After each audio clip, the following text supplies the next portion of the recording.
Hello, আসসালামু আলাইকুম।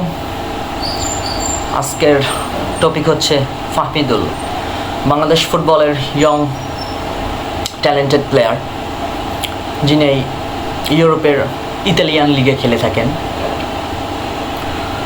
তো ওনাকে নিয়েই আজকে ফুটবল মিডিয়া বা ফুটবল জগতে বাংলাদেশের একটা তোলপাড় চলছে।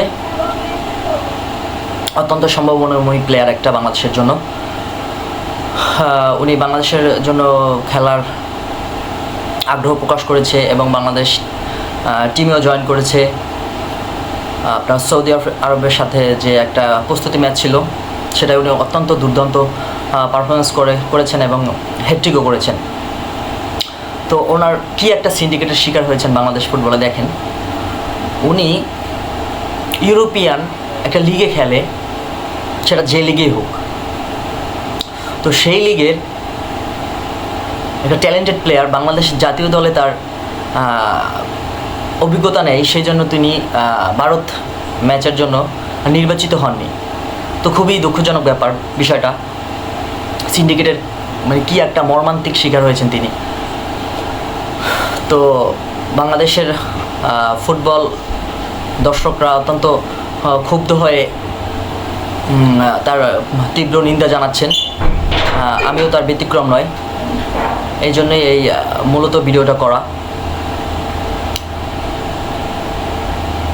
তো সবাই নিজস্ব মতামত এই ভিডিওর বা পোস্টের নিচের রিয়াকশন বা কমেন্টের মাধ্যমে জানাবেন আপনাদের কি মতামত।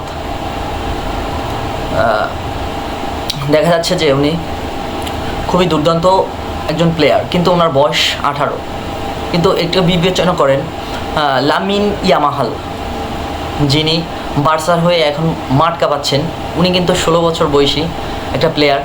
ওনার যে ট্যালেন্টের মাধ্যমে বিশ্বের one of the toppest club এবং লিগ, লা লিগা এবং এফসি বার্সেলোনার হয়ে খেলতেছে। তো ওনার কি ট্যালেন্ট কম পড়ছে, ওনার কি অভিজ্ঞতা কম পড়ছে? বাংলাদেশের এরকম সিন্ডিকেট থাকলে তো আর বাংলাদেশ টিম আগানো সম্ভব না, তাই না? লামিন ইয়ামাল, উনি যদি 16 বছর বয়সে খেলতে পারেন টপেস্ট লিগ ন্যাশনাল টিমে, তো বাংলাদেশের ফাহমিদুল কেন পারবে না? কেন না? এই প্রশ্নের জবাব আপনার আমার কাছে কি আছে? আপনার আমার কাছে না থাকলেও অবশ্যই বাফুফের কাছে আছে। সেই জন্যই ফাহমিদুল বাংলাদেশ স্কোয়াডে নাই ভারত ম্যাচের জন্য। খুবই দুঃখজনক ব্যাপার। তো এটার তীব্র নিন্দা জানাচ্ছি এই বিষয়টার কারণে। আশা করি ফাহমিদুল ব্যাক করবেন। এবং ইতিমধ্যে দেখা গেছে যে হাবিয়ার কাবরেরা, বাংলাদেশের ন্যাশনাল টিমের কোচ, উনি তার একটা টুইটে পোস্ট করেছেন যে ফাহমিদুল ব্যাক সুন। তো আশার আলো দেখতেই পারি।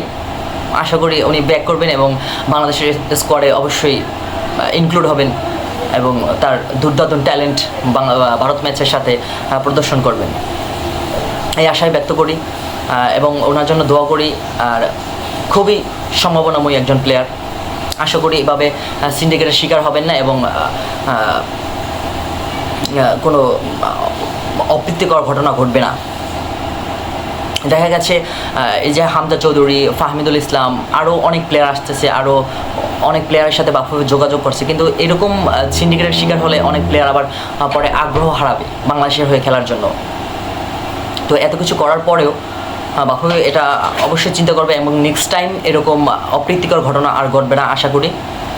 অত্যন্ত ধন্যবাদ যারা আমার ভিডিওটা দেখছেন।